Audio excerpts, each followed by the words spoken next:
सर्वप्रथम सद्गुरु जी महाराज के चरणों में कोटि कोटि चरण वंदन। केवली भगवान सद्गुरु नारायण जी महाराज साक्षात आज हमारे बीच में हैं और आप की 52 साल की साधना है। यहाँ पर बात हो रही है राम की, यानी कण कण में बसे हुए राम की।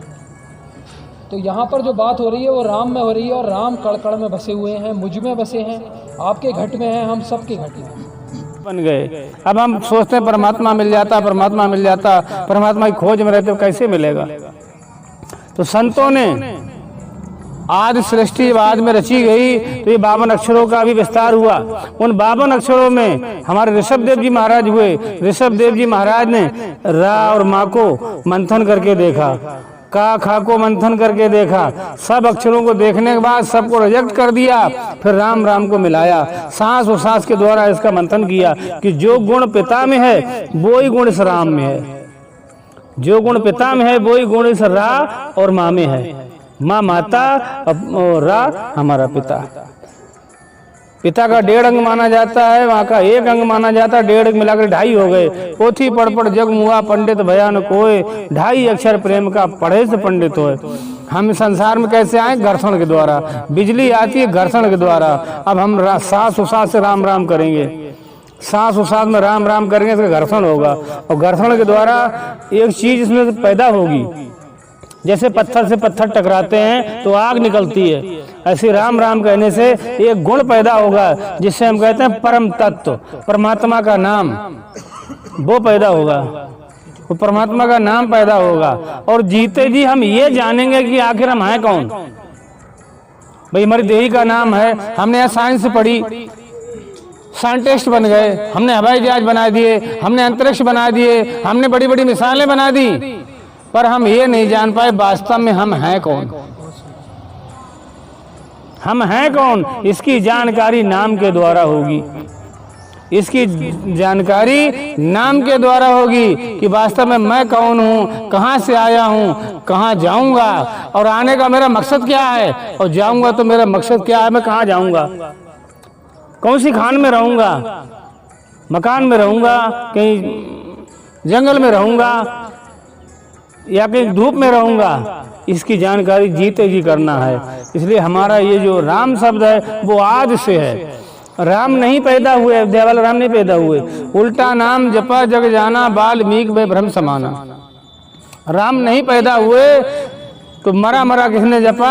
सतसंगत अमर जड़ी है, सतसंगत अमर जड़ी है। जिनको लाभ मिला सत्संग से, जिनको लाभ मिला सत्संग से, उनको खबर पड़ी है, सतसंगत अमर जड़ी है।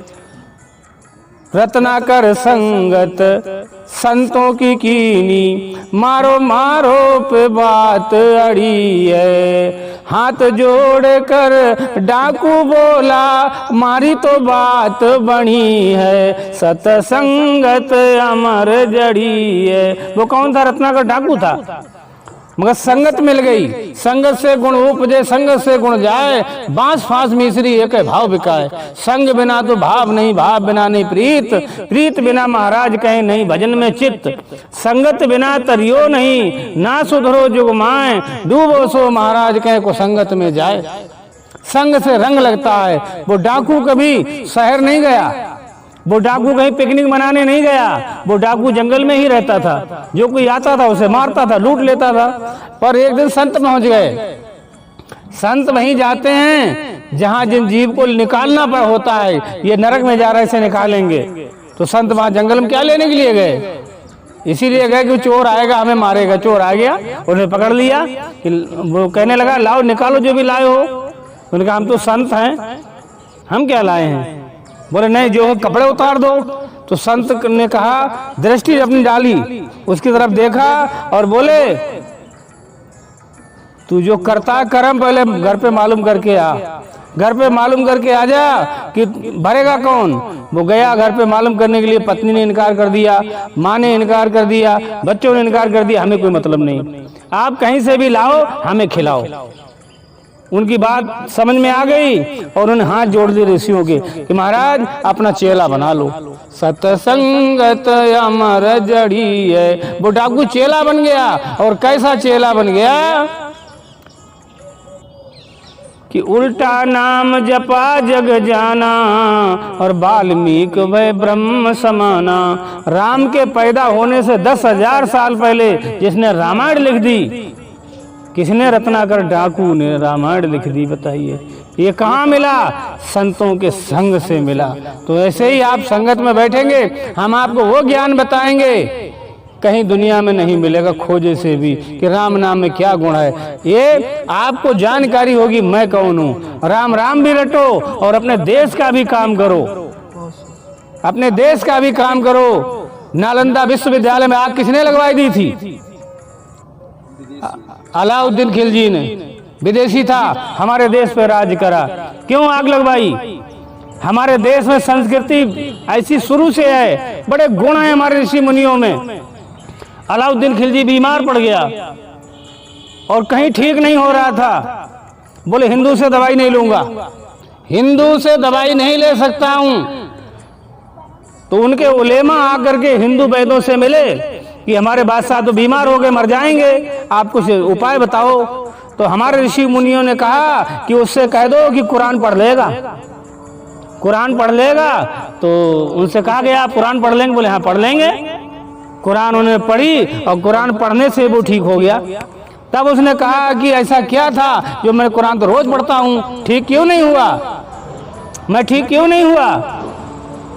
तो बात करी गई कि हमारे वैद्यों ने उसमें लेप लगा दिया था, लेप, पन्नों में लेप लगा दिया और लेप को छूने से वो निरोग हो गया। तो इसी बात पे दुखी होकर के उसने कि हिंदू आगे जा रहे हैं, हमारे नालंदा विश्वविद्यालय में आग लगवा दी। हमारी जितनी पुस्तकें थी, सृष्टि रची गई जब से पुस्तकें थी, हमारे पास बहुत बड़ा ज्ञान था, वो सब जल गया। समय अब काफ़ी हो रहा है, मैं थोड़ा ही बोलूँगा और विशेष ध्यान इस पर देना है कि किसी को रोग हो रहा हो तो आप राम राम उससे करवाओ, ठीक हो जाएगा। राम राम क्या सांस उसास होता है। रामदेव क्या करवाते हैं? योग करवाते हैं, कपालभाति, अनुलोम विलोम। तो इससे अनुलोम विलोम हो जाता है, कपालभाति भी हो जाता है राम राम कहने से। 40 दिन तक किसी को कैंसर है, 40 दिन से उसे राम राम कहलवाओ, वो ठीक हो जाएगा। तो थोड़े कम समय मैंने थोड़ी बातें बताई हैं और बाकी आपको मनन करना है। इन्हीं मंगलमय वचनों के साथ मैं मेरी वाणी को विश्राम दूंगा। राम जी राम। सर्वप्रथम अटल तख्त पर विराजमान राम जी महाराज, राम नाम निका धारा के सोल में पातशाह के चरणों में अनंत बार दंडोत प्रणाम करते हुए इस सभा में उपस्थित सभी दृश्य अदृश्य भक्त जन्म जीवात्माओं को पुनः राम जी राम। बहुत ही सुंदर टॉपिक उठाया राम जी महाराज ने, संगत का। संगत एक दो शब्दों का बड़ा चलन गलत हुआ पिछले 40 साल में, एक सत्संग का, दूसरा सतगुरु। इन शब्दों का गलत प्रयोग हुआ है, इसलिए हमारा इनसे मन हट गया है। तो संगत को इंग्लिश में बोलते हैं कंपनी। संगत का मतलब होता है कंपनी। सत्संग का मतलब होता है a true company, a company with those who have something very special with them. उनके साथ आपको जुड़ना है जो इनके पास कुछ ऐसी खजाना है जो आपको आपके जीवन में परिवर्तन करने के लिए ज़रूरी है और उपयुक्त भी है, नेसेसरी भी है, एफिशिएंट एंड सफिशिएंट भी हैं। तो सत्संग का मतलब है कि ऐसे संतों से आप अपनी ब्रेन को सेट करें। इस जो आपका आज ये 10 मिनट का सत्संग हुआ है, इसको आप स्मृति में डाल दें अपने ब्रेन के, और आप बहुत ज़्यादा एनर्जी के फ्लो में इस समय रह रहे हैं और आज लग रहा है कि सारा जहां मेरा है और मैं इमॉर्टल हूँ, मैं अमर हूँ। लेकिन 20 साल बाद पूरी हवा निकल जाएगी और हवा के साथ हमें डायबिटीज़ हो जाएंगी, हमें न जाने कितनी परेशानियां होंगी और फिर 20 साल बाद बिल्कुल हवा निकल जाएगी और 4 लोग मिलके कहेंगे कि राम नाम सत्य है, ये मुर्दा मस्त है। आज एक समय है, भारत देश में अगर हम आए हैं इसका मतलब परमात्मा हमसे कुछ विशेष चाहता है। बिकॉज 200 से ज़्यादा देश हैं, 200 से ज़्यादा देश हैं, इंग्लैंड है और अमेरिका है और न जाने कितने हैं। अगर हम इंग्लैंड में आज मिलते तो हम आपस में क्या करते? बियर के साथ चीयर्स करते, like what we can do. लेकिन जो बुद्धि से आगे का फैक्टर है विवेक, जिसे कॉन्साइंस कहते हैं, वो कहीं पर जागृत नहीं होता है। बड़ी हैरानी की बात है कि विदेशों में जो खोज हुई वो पैराग्राफ में हुई, विदोषों की खोज पैराग्राफ में हुई। न्यूटन ने, आइंस्टाइन ने, मेंडलीफ ने जो बोला पैराग्राफ में बोला, लेकिन हमारे देश के संतों ने कविता में बोला। MIT जो वर्ल्ड की नंबर 1 यूनिवर्सिटी है, वो आज कह रही है अगर जो ब्रेन में ज़्यादा घुस जाता है वो कविता में बोलने लगता है। नानक ने बोला एक जगह, ज्योग्राफी की बोली, ज्योग्राफी भूगोल बोला, आकाशा आकाशा पाताला पाताला तेरा अंत ना जाना तू व्यंत मेरे स्वामी राम राजे।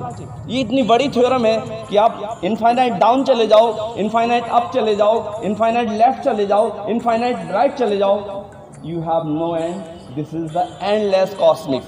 और अभी पिछले साल एक ऐसा कॉस्मिक आकाशगंगा मिली है जो यहाँ से 1.12 light year, trillion light year दूर है। अब ट्रिलियन लाइट ईयर आप गूगल कर लेना, लाइट ईयर का मतलब है प्रकाश एक साल में जितनी दूरी तय करता है उसे लाइट ईयर कहते हैं, और प्रकाश एक सेकंड में 3 लाख किलोमीटर चलता है। एक्चुअली मैं मैथ का टीचर हूँ, मैं BSc MSc मैथ फिजिक्स पढ़ाता हूँ। तो जो आप अपने ब्रेन को ओपन कर सकते हो वो राम नाम की ऐसी संगत है जो कर सकते हो। छोटा सा समय मिला है, आप अपने देश को पहचाने, देश के लिए जिए। वो जवानी भी जवानी क्या जिसकी कोई कहानी ना हो। यही शब्दों के साथ आप अपनी कहानी बनाएं। लोग आपकी कहानियों को बोले, ना कि आप दूसरों की कहानी बोलते बोलते पंछी होके उड़ जाएं, पंछी होके उड़ जाएं। ऐसा ना करें, विवेक जगाएं। और आप जिस ग्रुप में हैं, आप थैंक्स हैं, इनफाइनाइट टाइम्स बोलूँगा कि आपके जो नलिन है सिरताज वास्तव में आध्यात्मिक है। उन्होंने कुछ कैच किया हमसे 1 साल में। मैं तो 21 साल से साधना कर रहा हूँ, और जब मैं उस समय इन बच्चों को पढ़ाता था इन्हें नहीं पता था मैं करता क्या था, because I word in silent mode. 2014 में मुझे आदेश मिला, तब से मैं इतना बोलने लगा हूँ। उस समय तो मैं बोलता भी नहीं था, ये बच्चे सारे मुझसे बहुत डरते थे।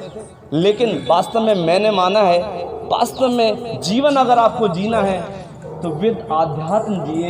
अगर बिना आध्यात्म के आप जिएंगे तो 40 साल बाद आप जरूर परेशानी में रहेंगे, क्योंकि बिना आध्यात्म का जीवन नदी बिन पानी, नदी बिन पानी, useless. There is no use of that river at all, because there is no river with water. तो ऐसे ही हमारा जीवन है। इन्हीं शब्दों के साथ हमारा प्रयास रहेगा।